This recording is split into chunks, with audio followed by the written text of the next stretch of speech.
Hello friends, இந்த type of problems shortcut use பண்ணி ஈஸியா சால்வ் பண்ணலாம். இங்க பாருங்க இந்த மூணு இடத்துலயும் சேம் நம்பர் 999 இருக்கு.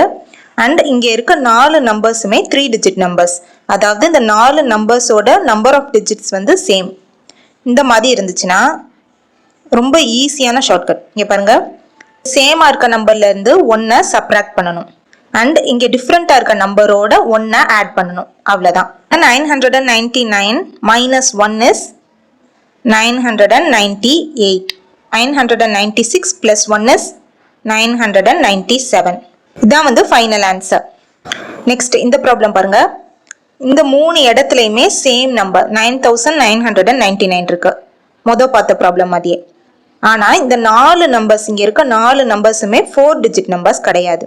ஏன்னா இங்க பாருங்க 526 இது வந்து ஒரு 3 digit நம்பர் ஆயிடுச்சு. இப்போ இதையுமே வந்து என்னன்னா 4 digit நம்பரா மாத்த போறோம் ஃபர்ஸ்ட். அதை எப்படி மாத்தலாம்னா இங்க இந்த நம்பருக்கு முன்னாடி ஒரு 0 வந்து இன்சர்ட் பண்ணிக்குவோம். இப்போ இங்க 0 போடுறதுனால இந்த நம்பரோட வேல்யூ சேஞ்ச் ஆக போறது இல்ல. இந்த நம்பரோட வேல்யூ 526 தான். இப்போ இது ஃபர்ஸ்ட் பார்த்த ப்ராப்ளம் மாதிரி ஆயிடுச்சு. இங்க பாருங்க மூணு இடத்துலயும் சேம் நம்பர் ரிப்பீட் ஆயிருக்கு.